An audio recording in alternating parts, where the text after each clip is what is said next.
Hi, good afternoon. My name is Lee Cote. I'm with Gordon Brothers Group out of Boston. We're about a 110-year-old company, I guess, totally focused on retail. We're about 15 offices, international at this point, and we really focus on retail, helping to manage change, monetizing assets, and finance, all within that umbrella. I'm glad to be here today. We've been a partner with both the university and the retail conference, I think for a little over 10 years. This might be our 11th year. And we've also supported a scholarship every year. So we really believe in the students. We're very excited about the programs. They always bring something new to light, something to think about, and we appreciate meeting everyone within this retail sector every year. It's my pleasure today to introduce Kian Gould. He's the CEO and founder of a company, AOE. Really today is going to focus on talking to us about digitalizing the global travel retail world. The company's about 20 years old and has really been focused on digital transformation. It's late in the day. And they're building their e-commerce strategies. The last couple of years, they've really found a new sector, a new niche to focus on, and that's built around the retail world and the amount of travel that continues to happen and is growing. We're pleased to have Kian here. He's here from Germany, so you'll enjoy his accent. And feel free to ask him a ton of questions. He's got just a wealth of information. Thank you. Good afternoon.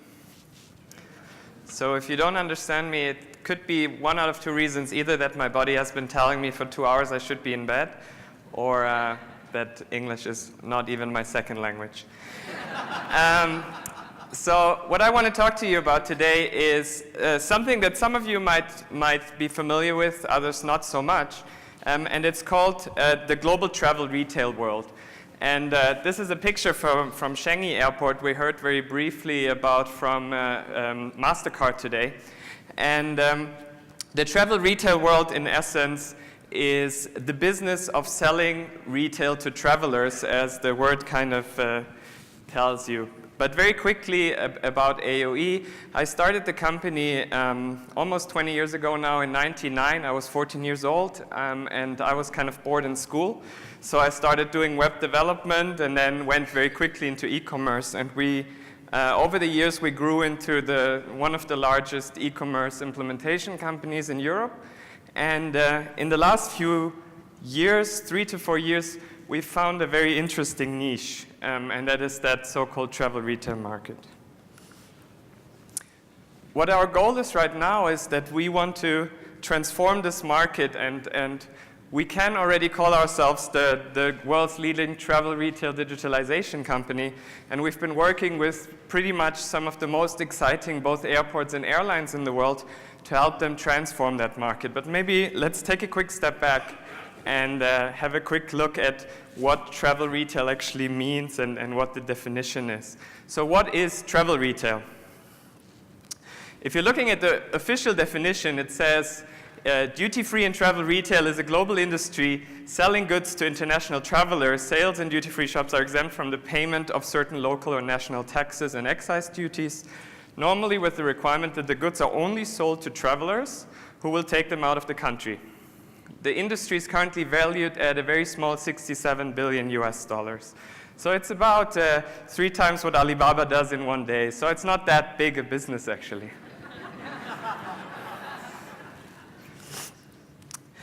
Nevertheless, this business has, for the past 50 years, ever since it got established in Dublin for the first time, been banking almost 100% on impulse purchasing. People are at an airport, they are flying with an airline, they are bored, they have time to kill, they look around, they go into a store, they see some products, and they buy them. That is what the premise has been for ever since travel retail started.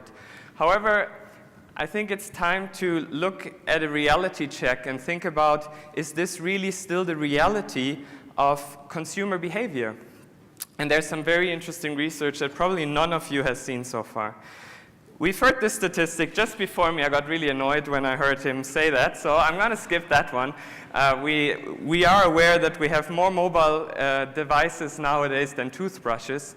The average American spends more than 4 hours daily on their smartphone, and now 25% of all e-commerce sales in the US are made on mobile devices. We also heard earlier this morning from our friends at Alibaba that in China now this is more than 75%. On their Singles Day it was even 90%. So the amount of shopping that actually happens on mobile devices is significant. No one is doubting that. So the question that the global travel retail industry is asking themselves is if this is today's no shopper, how are airports and airlines going to survive in the future? And this is actually not an overstatement, because if you're looking at, for example, the airports in Europe, 60% of them are loss-making airports. And out of the 40% that are not loss-making, their EBITDA comes 50% on average from retail, and the rest from parking pretty much. So now that parking is being disrupted more and more by Uber, by autonomous vehicles, by ride-sharings of all sorts, what are we going to do if the same happens to retail at airports? And we can already see the first disruption of this market happening on a pretty substantial level. So if you're looking at this global market, and the estimate, as I said, for 2017 is $67 billion, over the last 2 years, this market has actually been shrinking across the board in most continents. The only exception has been Asia. But if you're looking at the details of these statistics, the 10.4% growth in Asia that you see here actually comes mainly from off-airport duty-free stores. 17.7%, you can see at the bottom, has been the growth in off-airport duty-free stores, and the growth in airports has actually been only 1.5%. So all of the rest of the decline that you're seeing, if you're adding these numbers together, is actually coming mainly from airlines that are seeing massive drops in spend of duty-free buying on the plane. And of course also other duty-free operations that are out there, like ferries and so on, that have also seen some drops. But of course, most significantly, these drops have been across Europe and across the US, with more than 7% drop over 2 years' time. Now, the interesting thing, though, is that this has been at a time of massive growth of passenger numbers. So if you're thinking about that, every year we are seeing growth between 4% and 6% in passenger numbers across the entire globe, these numbers actually look even worse.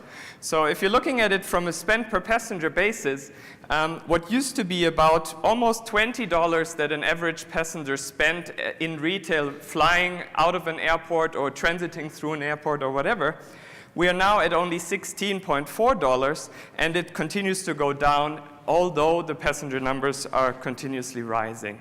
If you're looking at those same passengers, let's pick one passenger out of those 4 billion passengers that traveled last year. They actually spent $540 online and more than $6,000 in retail. So it's a really, really small portion that they're spending in travel retail. But you would ask yourself, why? Because the travel business is one of the most data-rich environments in the world.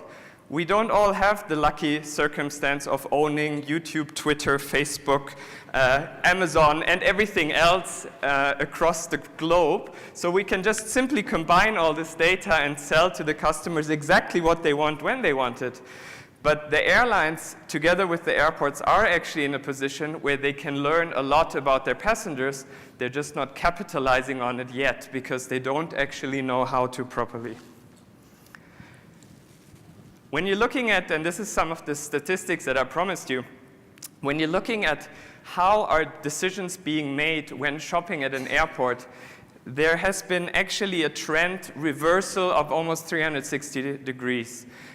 it used to be common knowledge in the travel retail industry that about 60% of all these purchases are made on impulse, like I showed at the beginning. However, now more than 65% of these purchases have been pre-planned. So 35%, as you can see, before leaving to an airport, 10% while they're on a holiday destination or on the way to the airport, or before they're going airside at the airport, and so on. And a very small portion of the sale decision-making actually happens in the store. If you're looking at this on a global scale, the statistics are even more shocking. Today, 71% of all purchases in travel retail are planned in advance. And you can see which countries are driving that trend. It is primarily the Asian countries. And if you think about a typical Asian traveler that might be doing their trip of Europe for the first time in their lives, visiting 10 different countries, they know that they will not meet people that can speak their language in every one of those countries. So they are pretty much forced to do their research in advance. So they like to do their pre-shopping in advance, reserve their products already, pay for them ideally, and then just pick them up to take the stress level out of shopping in their destinations. And you can see the more senior travelers that have been traveling the world for a much longer period of time still has a higher percentage of impulse than those from Asia. Now, this is a statistic that came out this year and that even blew me away. And it was done by Gartner, and it shows that now today in the world, 79% of every purchasing decision has some involvement of online search. Yeah, so this is in very strong contrast to some of the numbers we saw today, that only 10% of all the purchases are actually e-commerce purchases. That may be so, but 79% of all purchases are actually related to an online search, to being exposed to these products through social media, et cetera, et cetera. And when you're talking about the millennials, I hate that word, but the millennials have been asked in this study, what is their ideal situation? What would encourage them to shop more in travel retail? And the clear answer was from 73% of them that omni-channel e-commerce is the ideal hybrid, where they want online shopping, reservation, the full product spectrum, but then the ability to still pick it up in the store, return it in the store, have it available in their hands before they fly out of the country, for example.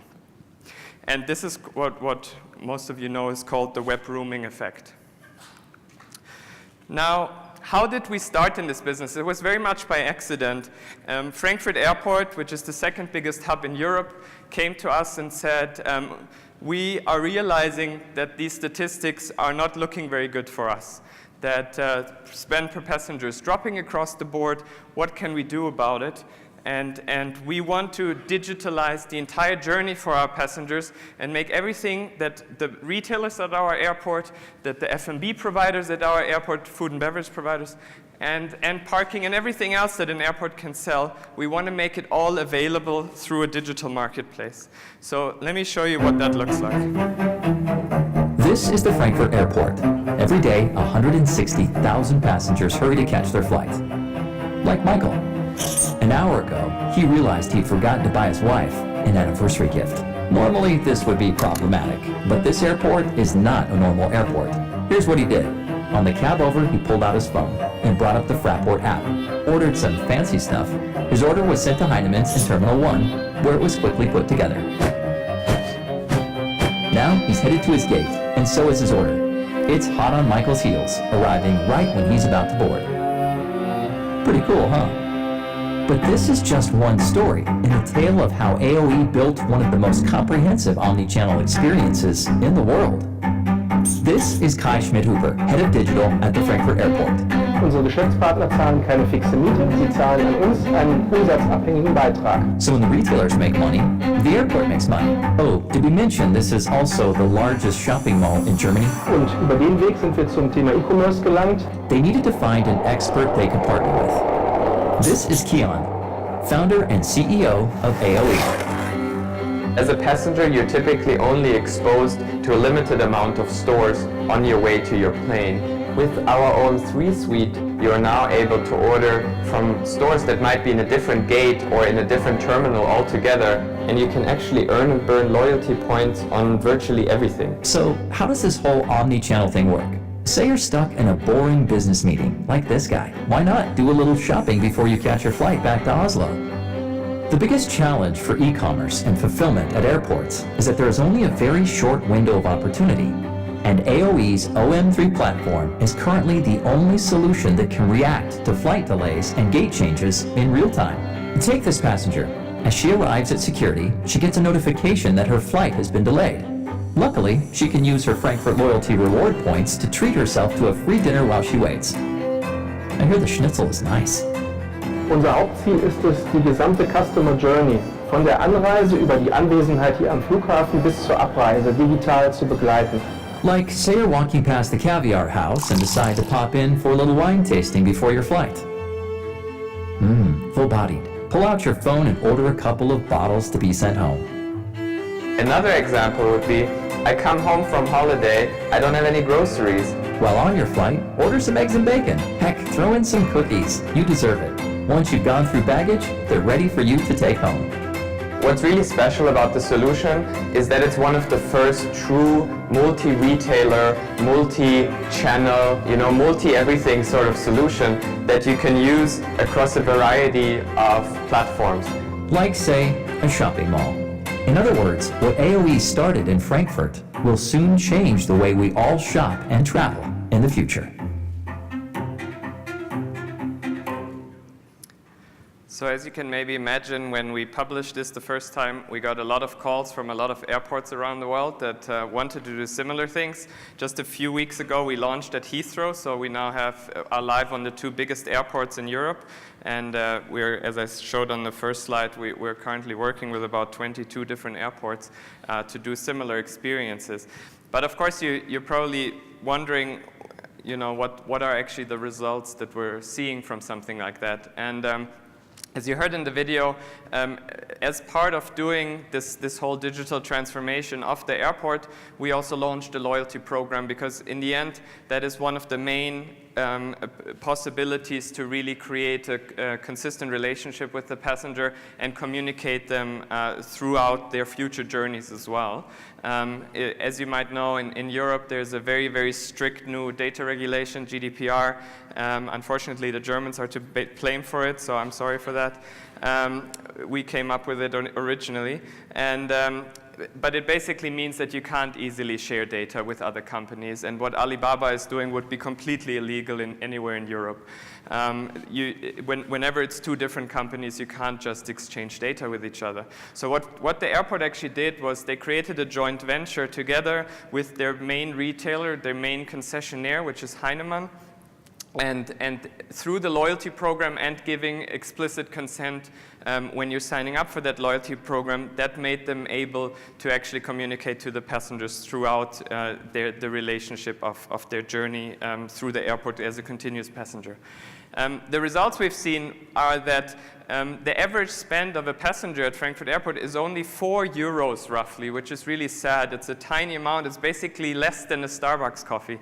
And But members of the loyalty program are now spending 90 euros additionally to that average spend per passenger. We have a repurchase rate of 30% within the loyalty program of passengers purchasing on a continuous basis. The average basket value increase we've seen so far is 230% versus what the average basket value is in retail. At Heathrow, we're only live for 1 month now. We have already seen a quadrupling of the basket value in relation to retail, because one of the main reasons is that Heathrow has decided to put their focus primarily on luxury goods. So it's actually one of the few stores in the world where you can buy 40,000 euro or pound watches, where you can buy Louis Vuitton handbags, etc., etc. So very few stores, of course, have the permission to even do that around the world.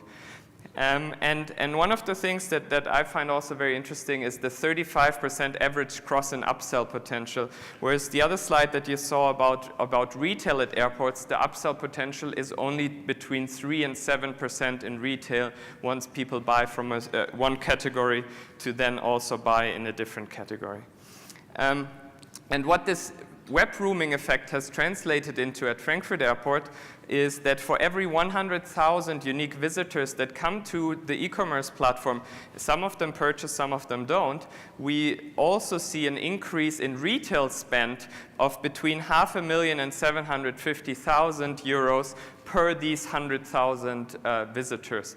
And as you can imagine, an airport gets free traffic quite a bit. So an airport website like Heathrow.com, for example, will get 50 million unique visitors per year for free. So it's really just a question of converting them into e-commerce customers, whereas other e-commerce players have to spend billions on marketing and advertising to get people on their platforms. Now my clicker has stopped working too.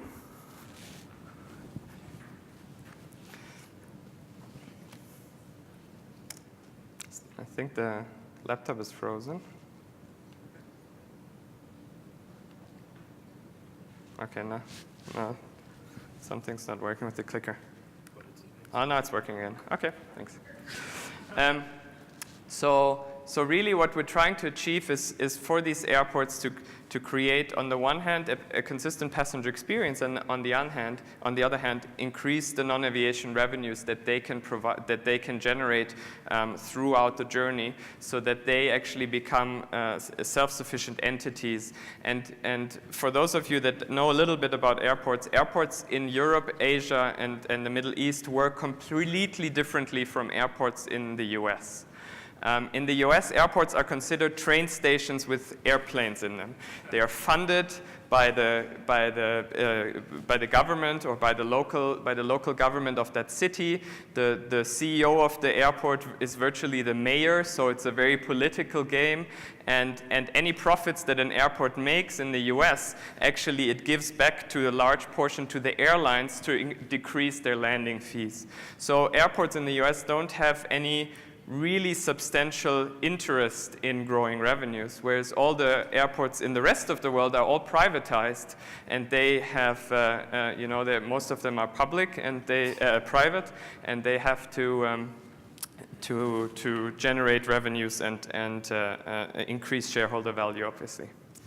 So, just a couple of thoughts. Because probably many of you will ask, why would you do e-commerce at an airport? The rents are horrendous.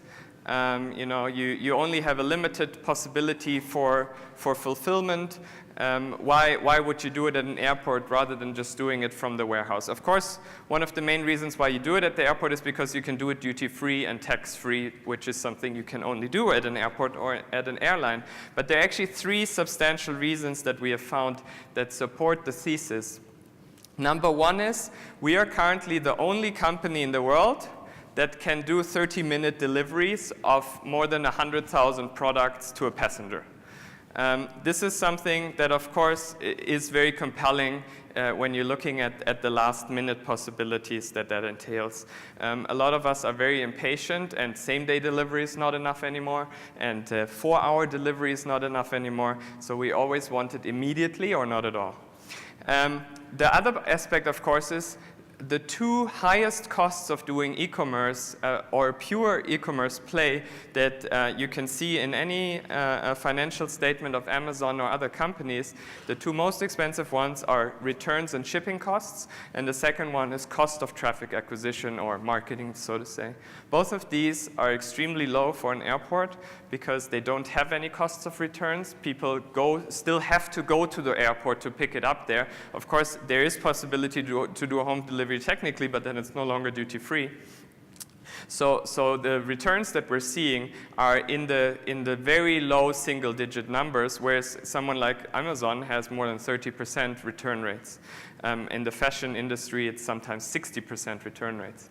And of course, as I mentioned before, the cost of traffic is very low when you are in airport because people are logging onto your Wi-Fi, that's free traffic. People are going to your website to check the flight information, that's free traffic. People are using your app, that's free traffic. So as I mentioned before, we are starting to roll this out at more and more airports around the world, and the changes in shopping behavior that we're seeing there are quite interesting. Now, as you are all retailers, you might know that the best-selling item in travel retail in the world is Chanel No. 5. Now, I would like to ask you what you think is the best-selling item in digital travel retail. And I give you a hint, it's not Chanel No. 5. In fact, none of the typical duty-free products are very high selling in digital travel retail, and I think the reason for that is quite easy. The reason is that people are not concerned that these products will not be available when they get to the airport.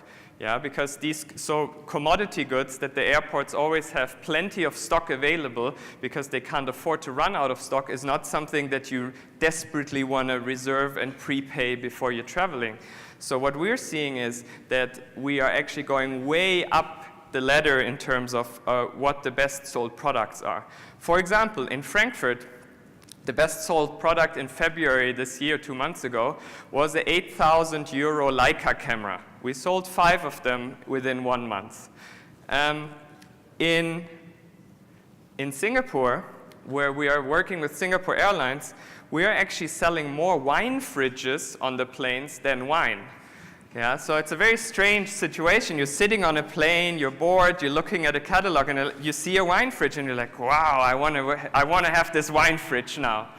You don't have to fulfill it on the plane, but you've created that meaningful relationship with the customer in that period of being susceptible.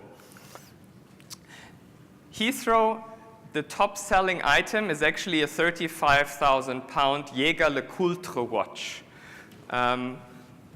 Because you cannot buy it in a lot of places, and it's not that easy to make sure, you cannot be sure that they always have it in stock in every terminal. And of course, the primary buyers are Russians, Vietnamese, and Chinese, and they want to make sure when they come to that airport that they have that damn watch in stock and are not disappointed. And one thing that we're doing in Auckland, New Zealand, which is very, very exciting, is something that we're calling the collection point. And it's actually a partnership that the airport has done with more than 300 retailers downtown. And what that entails is that you can go to any of these retailers in downtown Auckland, New Zealand, buy the product there, whether it's a watch or whether it's jewelry or a handbag. You only pay the tax-free price. The airport then collects it from that retailer with a courier, delivers it to the airport, gets it through customs, through security check, to the collection points, and the passenger then picks it up as they leave the country. The airport takes an 8% commission on that. The retailer can give a discount because they're selling tax-free to that passenger. And that entire scheme for a very small airport in Auckland with only 18 million passengers is driving more than 100 million in sales already in the first year. So those are other opportunities where it really just takes out-of-the-box thinking how you can really take omni-channel to the next level. The biggest item we sold through this scheme in New Zealand was actually a $1.2 million watch. You can guess the manufacturer from the picture, I hope. It was a Richard Mille. So I don't think it's a big surprise that most brands don't want to be sold like this anymore. Many brands have actually pulled out of travel retail on planes for that very reason. They don't consider it premium enough. They don't like this aspect of being sold like junk or leftover product and so on. However, they are again opening to the possibility of selling to travelers digitally. And for those of you who don't know, the reason why travel retail works the way it does is because the actual brands give substantially higher margins to travel retailers in the range of up to 30% more base points in margin. in order so that they only sell to travelers which they consider premium customers. Now, when you're doing e-commerce, of course, you need to prove to these brands that those are actual flyers, which makes the purchasing process a bit more complicated because we need proof of flight and so on. But on the other hand, it makes it possible to bring brands on board again that have stopped actually wanting to sell through an airline or that don't want to have very expensive concessions at an airport anymore. So we very strongly believe that, and I'm sure you all do as well, that digital won't replace physical travel retail, and digital will never replace physical retail either. But we believe that that's where most of the growth potential lies, and that's where most of the personalization and recommendation possibilities digitally happen. And so this is, in our opinion, a very, very exciting area. And when you're looking at everything aside, all of the increases in revenue and all of the potential that drives, the main value for an airport to do something like that is that they actually transform these anonymous people walking through their airport that they don't have any clue about who they are, where they're from, what they're doing, what they're earning. They are actually turning them into quite interesting profiles that can help them personalize the experience to them, sell more custom products, do better brand relationships, have more meaningful food and beverage and shopping offers at the airport, and so on. And this, in the long run, is a much higher value for the airports even than the pure sales they can generate. Thank you very much.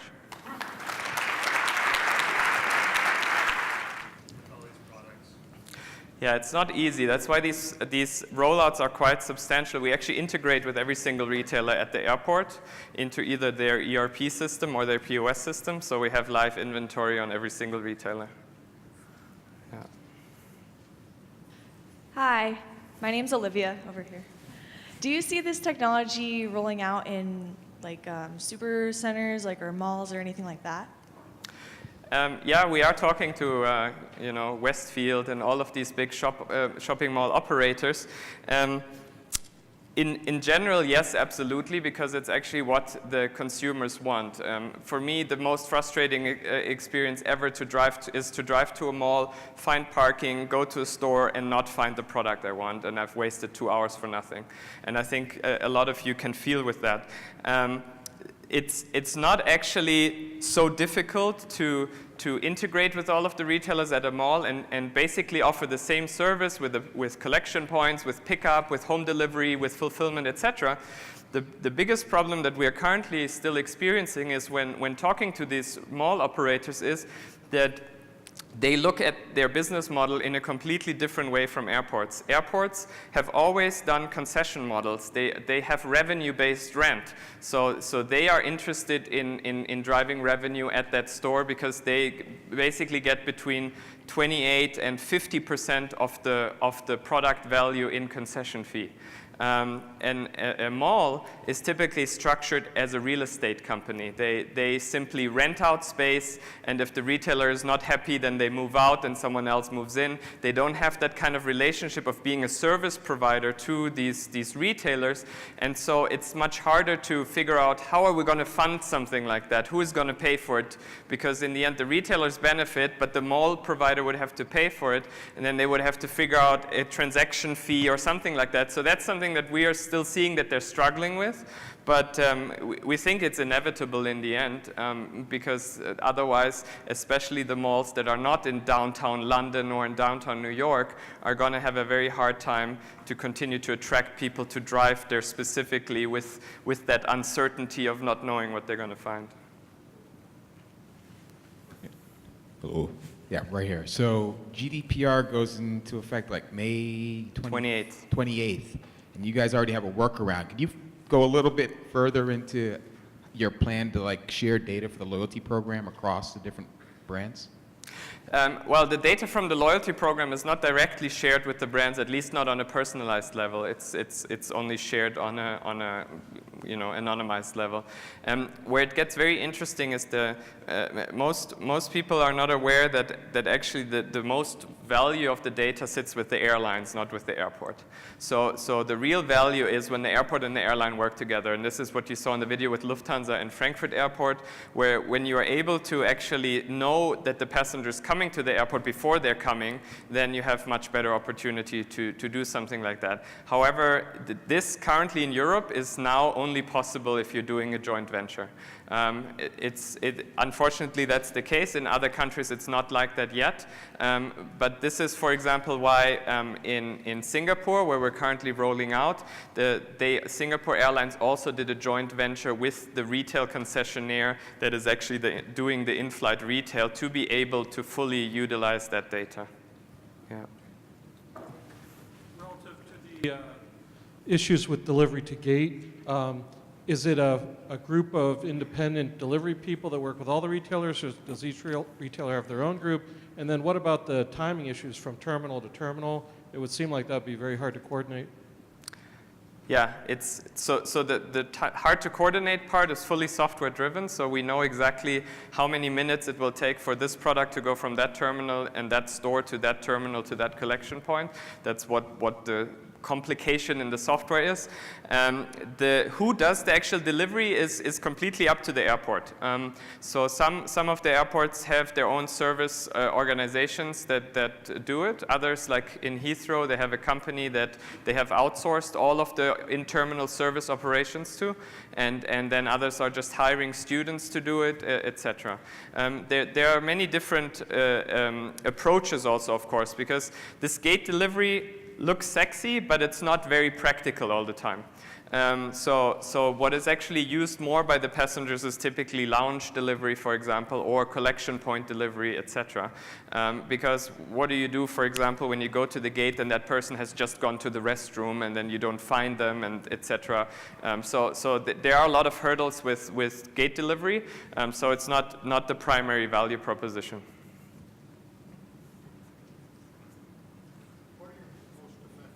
To contact them? Sorry, say it again? What are your most effective ways to contact the customer? So the most effective way is when you're working directly with the airline. So for example, what Singapore Airlines has actually just announced last week is that we are now doing a partnership with Ctrip. So Ctrip is one of the biggest booking portals, like there's Fliggy and Ctrip in China. So now when you're going on Ctrip and you're booking a flight through Singapore with Singapore Airlines, in your booking flow you actually get product recommendations for pre-order directly onto the plane. That is pretty much the perfect time for doing that pre-order. The second possibility then is doing it during the check-in reminder. You can now check in for your flight and select your seat. Oh, by the way, you still have time to pre-order these products to be delivered to your seat. With Singapore Airlines, we can do that up to 90 minutes before the plane takes off, which logistically is quite challenging because the product has to be packed onto the cart that gets brought onto the plane 1 hour before the plane takes off, so we only have 30 minutes to get it onto the cart. But that is, when you're talking already to the passenger in their travel flow, that's of course the best. As an airport, that's harder to do, so for the airport, they really need to establish this as a brand. In Heathrow, it's called the Heathrow Boutique, and it's already quite well known in the frequent traveler world in Europe, but the airports don't have it as easy as the airlines. And are you talking to them on mobile? Sorry, say it Are again? you talking on mobile? Yeah, of course, through the mobile app of the airline or the mobile app of the airport. Of course, the shopping experience is also either a progressive web app or it's a responsive website. So it's, in the end, the point is that you're doing it as an omni-channel solution, so you don't really care which channel the people use to make that pre-order or make that reservation or that purchase, but you accept it from all sides. So one thing, for example, that Heathrow has just launched is an Alexa skill. So you can now say to Alexa, Alexa, when is my flight leaving from Heathrow? And Alexa will, will know what you mean and will answer you. And so it's a very easy add-on to that to say, Alexa, please reserve a bottle of Jack Daniels and deliver it to my lounge. And all she has to ask back is, what's your flight number? So these are possibilities that once you have it on an omni-channel API basis, you can pretty much integrate with any third-party traffic acquirer.